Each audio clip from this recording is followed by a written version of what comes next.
Hello and welcome to Spirit Touched. We're going to be talking about pressing on. My good friend and prayer warrior uses the term press on from Philippians 3:14. Yes, when things are hard or we're tired, we do need to press onward and upward. Let's take a closer look at the word press. Olives are pressed to get out their oil. Grapes are pressed to get out the juice for wine. Clothing is pressed to get the wrinkles out. Yes, God presses us through those trials to get the sin out. Then there's the freedom of the press as a way to get the truth out. So we need to let those presses keep rolling out the truth. Some people go to the gym to stay fit. Part of their workout is to bench press, to strengthen their muscles. We need to do some of those bench presses for our faith muscles because that's how they get and grow stronger. Sin is a weight that presses against us and weighs us down. We do not need to keep on carrying it around.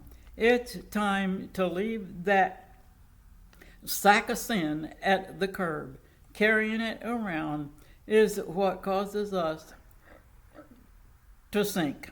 It's time to stop sinking in it and go swimming in the sea of salvation. It's also a good place to go sailing.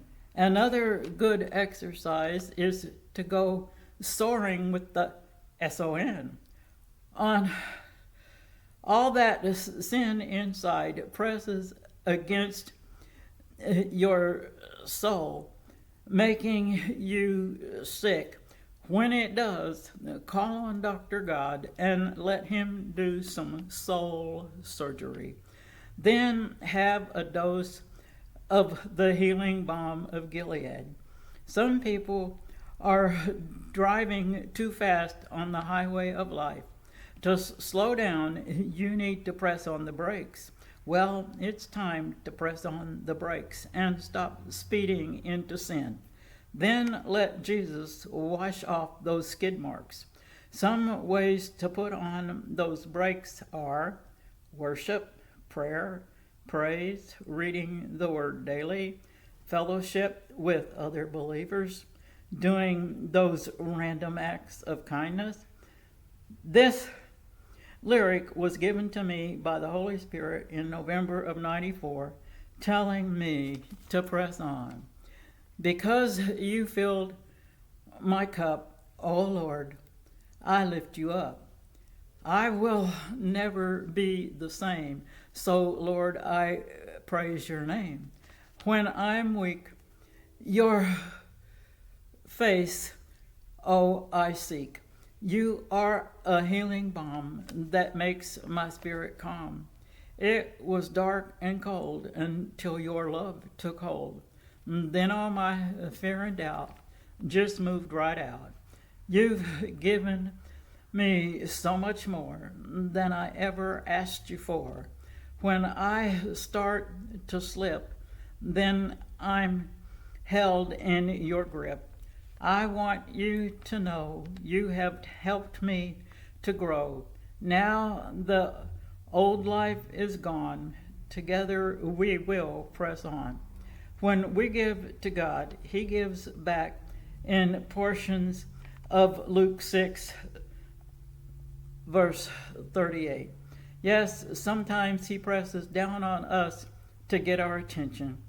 When you feel the pressures of the world pressing in on you, it's time to do some resting in him. Matthew 11:28 through 30. We really do have a high calling So let's press on toward it with vigor and earnestness, because it's our purpose and it's the will of God for us. In order to press on, it's vital that we leave all the animosity behind and give total control back to God where it never should have left.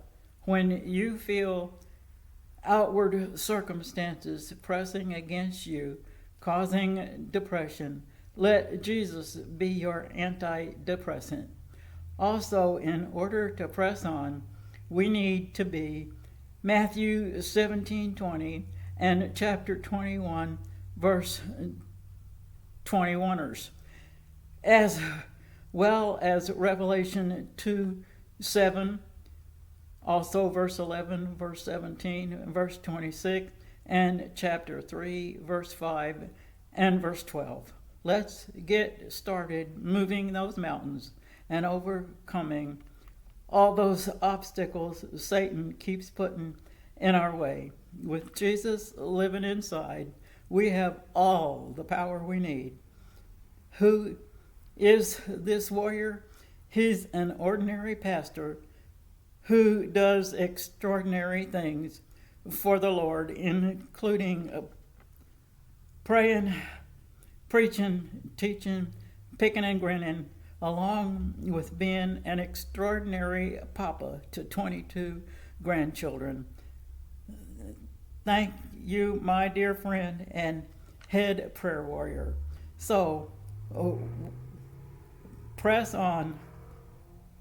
Let's follow the warrior's advice and press on till Jesus comes. You may send your prayer request to He Answers TWO@gmail.com.